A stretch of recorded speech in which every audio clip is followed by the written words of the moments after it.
Mas eu acho importante dizer isso porque há muitos irmãos com medo de pregar sobre isso aqui, porque tem Bíblias em que essa parte não consta mais, outras aparecem entre colchetes dizendo que isso aqui não aparece nos melhores manuscritos. Meu irmão, não embarque nessa canoa furada. Aliás, cuidado com essas versões da Bíblia que estão excluindo versículos. Os versículos que já foram aceitos, os versículos no Novo Testamento, sobretudo, que vem lá, claro, do período da Reforma, daquele texto de Erasmo de Roterdã, o chamado Textos Receptos. Agora resolveram que não deve constar mais determinado versículo. Não, meu irmão, não.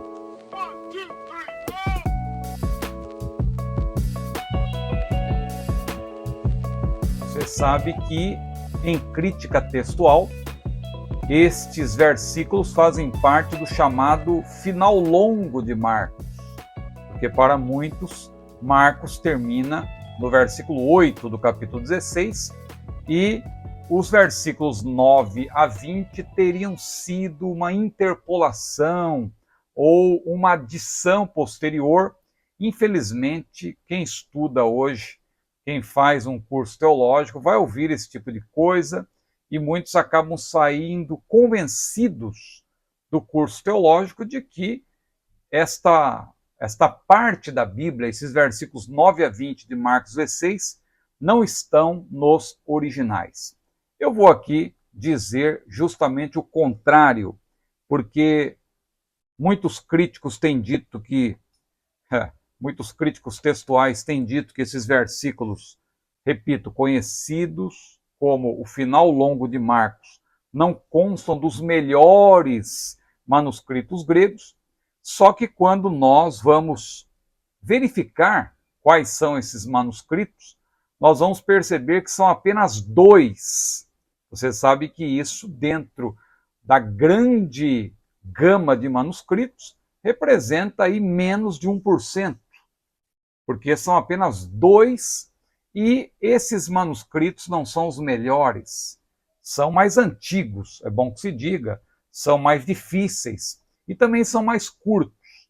Infelizmente, alguns críticos textuais argumentam que os melhores manuscritos são justamente os mais antigos, os mais curtos e os mais difíceis. Só que quando você olha para esses 2 manuscritos, nós estamos falando do Codex Vaticanus e do Codex Sinaíticos, que são datados do século IV e foram encontrados no Egito. Veja que o cristianismo não floresceu no Egito. O cristianismo floresceu ali onde de fato está a grande massa, a chamada massa bizantina, a maioria dos manuscritos, pelo menos 1.700 manuscritos contra 2. E nesses 1.700 manuscritos, ou seja, 99,9% deles consta esse chamado final longo de Marcos. Então, claro, eu não vou aqui entrar em pormenores. Essa questão da crítica textual é um assunto bastante maçante, mas eu acho importante dizer isso porque há muitos irmãos com medo de pregar sobre isso aqui, porque tem Bíblias em que essa parte não consta mais, outras aparecem entre colchetes dizendo que isso aqui não aparece nos melhores manuscritos.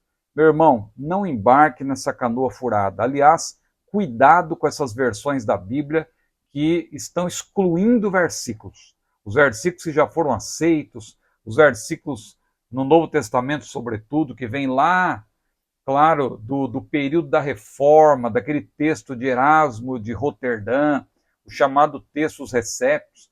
Agora resolveram que não deve constar mais determinado versículo. Não, meu irmão, não, porque todos esses versículos que estão sob questionamento, na verdade, são versículos que, quando nós fazemos uma análise mais cuidadosa, nós vemos que eles estão sim presentes e que, na verdade, além disso, eles têm aí a confirmação, a corroboração de todos os outros livros da Bíblia.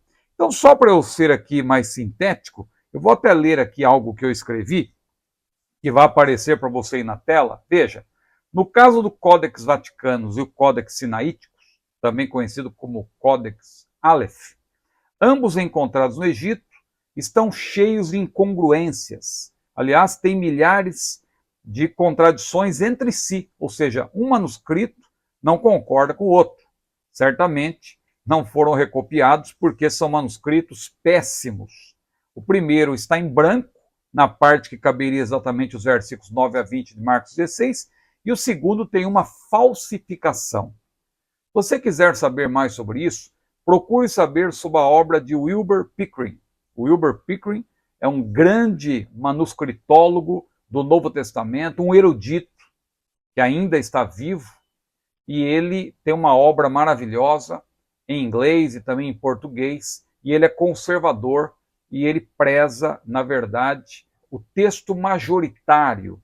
E ele também é o autor da tradução da família 35, que é uma família de manuscritos que ele cotejou e que, segundo ele defende, e eu creio nisso, Deus usou esta família para preservar aquilo que estava no texto original que foi escrito em grego.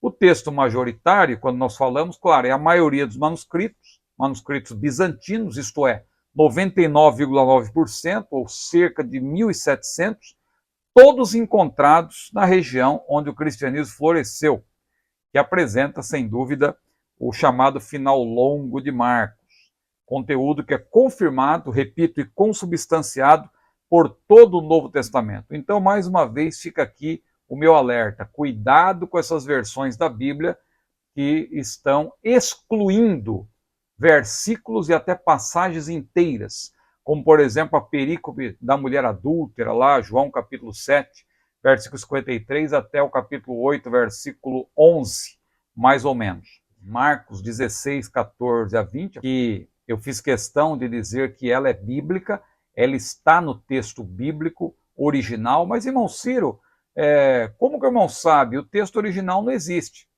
Eu creio que Deus usou as muitas cópias para preservar o texto original. Então, é claro que é preferível crer que os 99,9% dos manuscritos contêm o texto original, porque esses textos são da massa bizantina, onde o cristianismo floresceu. É melhor crer que Deus usou as muitas cópias, porque as igrejas, quando recebiam ali os manuscritos, eles iam copiando e recopiando. Agora, se lá no Egito encontraram 2 manuscritos que são mais antigos, do século IV, e estavam preservados, por quê? Porque não foram usados. Um deles, inclusive, estava dentro de um cesto, aparentemente tinha sido descartado. Ou seja, era um manuscrito que não era de boa qualidade, tinha sido deturpado. O Egito era um lugar de muitas falsas religiões. Então, eu creio que os críticos textuais, eles se equivocam quando eles dizem que estes manuscritos são os melhores. Eles são mais antigos, mas dizer que eles são os melhores, eu creio que aí é uma questão muito pessoal, é uma opinião da qual eu discordo. E não somente eu citei aqui o Dr. Wilbur Pickering, que é uma autoridade no assunto, e você, tomando conhecimento da obra dele, você vai entender por que Marcos 16, 9 a 20, está sim no texto original. Então, tomando como base parte desse chamado final longo de Marcos, os versículos 14 a 20, nós podemos entender o quê? Primeiro, a igreja recebeu a missão de pregar o evangelho. O verbo grego para pregar aqui é kerisso, proclamar no grego. Pregar o evangelho, que no grego é euangelion, né, boas novas, é torná-lo notório, proclamá-lo, sem a necessidade de uma grande pormenorização. Este é o papel do proclamador do evangelho, do pregador, do evangelista. Ele não tem tempo de apresentar grandes pormenores, mas ele fala da obra da salvação. Então isso é proclamar o evangelho. Esse aspecto da grande comissão deve ser complementado, claro, com outros dois constantes de Mateus 28, 19, quando Jesus disse: ide e ensinai as nações, batizando-as em nome do Pai e do Filho e do Espírito Santo, ensinando-as a guardar tudo que vos tenho ordenado, e eis que estou convosco todos os dias até a consumação dos séculos. Eu já expliquei aqui em outras aulas, sobretudo no trimestre sobre missiologia, que ensinar aqui no grego, maseteu é o verbo, na verdade é fazer discípulos. E o segundo verbo ensinar que aparece, ensinando-as a guardar, na verdade é o verbo didasko, que tem a ver, claro, com o ensino teológico. São duas coisas diferentes. Ensinar no sentido de fazer discípulos é ensinar por meio do exemplo, não é ensinar apenas oralmente. E depois tem o ensinar continuamente, que é no sentido de doutrinar. Então, cabe à igreja proclamar, também fazer discípulos dentre aqueles que creem e também doutriná-los continuamente. Mas o texto de Marcos dá ênfase apenas para a proclamação. Ide, pregai, ou seja, queriço, ou proclamai o evangelho. A igreja deve pregar o evangelho ou proclamá-lo em todo o mundo e a cada criatura. O termo para mundo aqui no grego é cosmos, que alude ao planeta e também à humanidade. Claro que nesse sentido aqui é uma referência à humanidade. Mas o texto diz que é para pregar o evangelho em todo o mundo, mas a toda criatura, ou a cada criatura. O termo aqui se refere à pessoa, a ser humano. Esse mandamento é, evidentemente, contrário às ideias da pós-modernidade, que se contrapõem à universalização do cristianismo. Né? Se você ler a obra de Nietzsche ou de outros ideólogos do pós-modernismo, você vai ver que eles se opõem à universalidade das crenças e dos valores cristãos. Mas um outro ponto importante nessa perícope de Marcos 16, 14 a 20, é que a tarefa da igreja não se completa com a proclamação do evangelho. Olha como o texto é claro. Jesus disse: quem crer e for batizado será salvo, mas quem não crer será condenado. Esta etapa, o batismo em água, é posterior, claro, ao discipulado. E aí você já vê a harmonia entre o que Marcos registrou e o que Mateus também registrou, porque os 4 evangelhos eles se completam. Então veja que o batismo ele deve acontecer, claro, após o discipulado. Por isso que Jesus disse: ide, fazei discípulos. O batismo não salva ninguém, mas quem é salvo, evidentemente, e discipulado, deseja ser batizado. É o que aconteceu com aquele eunuco da rainha Candace dos etíopes, que ali passou por um processo de discipulado bastante dinâmico ali, intensivo, né, por parte de Filipe, que certamente era um homem muito capaz, que além de proclamar o evangelho, ele deu ali uma aula, ele apresentou para aquele homem, a partir de Isaías capítulo 53, claro que a Bíblia naquela época não estava dividida em capítulos e versículos, mas ele estava vendo exatamente o texto que equivale ao nosso Isaías 53, e Filipe ali com muita ousadia e conhecimento e graça instruiu aquele homem, e aquele homem disse: eu quero ser batizado. E Filipe ali logo lhe perguntou: é lícito? Né? Lhe disse: é lícito, se creres de todo o coração. E ele disse: eu creio que Jesus é o Filho de Deus. E diz a Bíblia que ambos desceram à água, ou seja, o homem foi batizado nas águas e o batismo foi por imersão. E depois ele seguiu jubiloso ali, feliz, o seu caminho para a Etiópia, enquanto Filipe andou no meio de transporte de Deus e já se achou em Azoto. E um último ponto importante dessa perícope de Marcos 16, versículos 14 a 20, é a proclamação do evangelho sendo confirmada pelo Espírito Santo. Ou seja, assim como Jesus prometeu que os sinais seguiriam os que crescem, quando a igreja nascente começou a sua tarefa de proclamação do evangelho, essa foi confirmada pelo Paráclito. Você vê isso no livro de Atos. várias vezes.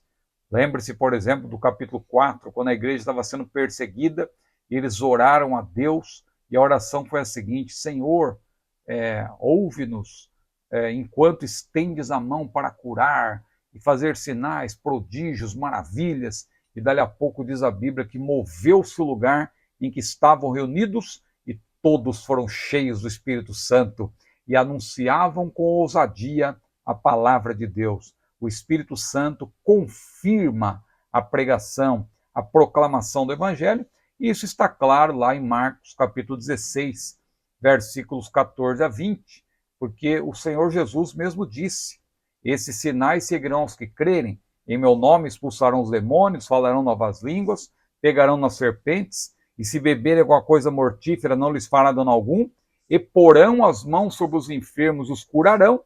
E diz a Bíblia que quando os apóstolos, quando a igreja nascente saiu para pregar o Evangelho, para fazer a obra de Deus, a proclamação do Evangelho, diz a Bíblia que o Espírito Santo, diz a Bíblia que Deus confirmava a obra com os sinais que ali acompanhavam a pregação do Evangelho. Então, esse primeiro ponto trata disso, a proclamação das boas novas, proclamando as boas novas. O segundo ponto, o objeto da pregação. A ordem pregar o evangelho, que no grego é keritsate to evangelion, keritsate to evangelion, ou seja, pregar o evangelho, que consta de Marcos 16, versículo 15, também pode ser resumida em um único verbo. Veja, esta frase também é apresentada ao longo do Novo Testamento como um único verbo, que é o verbo euangelizo, que é justamente pregar o evangelho. Aparece lá em Lucas 4:18, Atos 14, 1 Coríntios 9:16. Lembra quando Paulo disse: se anuncio o evangelho, não tenho de que me gloriar, porque me é imposta essa obrigação. E ai de mim, se eu não anunciar o evangelho. Anunciar o evangelho ali é justamente euangelizo, não é? Muito bem. Paulo também falou, não é? Ainda que nós mesmos, um anjo do céu, vos anuncie outro evangelho. Só que ali você tem euangelizo, mas você tem também ali o termo heteros, que fala de um evangelho dessemelhante, de um falso evangelho. Então é um evangelho falso que Paulo ali estava dizendo, né? Que ele, se ele viesse apresentar um evangelho dessemelhante, diferente daquele que ele já tinha anunciado, deveria ser, ou até um anjo do céu, e ele mesmo, veja, Paulo, ele estava até dizendo, olha, se eu vier porventura me desviar e apresentar outro evangelho, este, na verdade, deve ser considerado anátema, porque ninguém pode apresentar outro evangelho além daquele que já foi apresentado pelo próprio Senhor Jesus e por Paulo também. Mas o que é pregar o evangelho? Quando Filipe chegou a Samaria, diz a Bíblia que ele pregava a Cristo. Da mesma forma, ao perceber que o eunuco que eu citei da rainha Candace dos etíopes lia uma parte do livro de Isaías, diz a Bíblia que, começando naquela escritura, lhe anunciou a Jesus. Então, pregar o evangelho é pregar o próprio Senhor Jesus. O objeto, na verdade, da pregação é o próprio Senhor Jesus, é a sua obra, é o seu nome. Por isso que Paulo disse, os judeus pedem sinal, os gregos buscam sabedoria, mas nós anunciamos a Cristo crucificado. Ou seja, Cristo é poderoso, a sua obra, o seu nome. Isso é que deve ser anunciado, isso que é pregar o evangelho.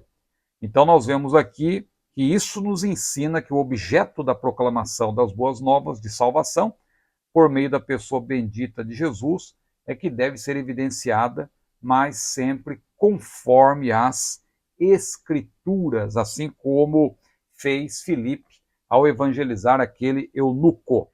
Espero que você tenha gostado desta videoaula e, se assim aconteceu, curta esse vídeo, compartilhe, inscreva-se e mais um pedido que eu lhe faço. Você que já é inscrito, seja também membro do meu canal, porque com uma pequena ajuda você vai ter benefício e você vai ser um apoiador do nosso canal. Nós precisamos do seu apoio para que possamos crescer cada vez mais, nos manter, e isso é uma bênção para todos nós. Tá certo?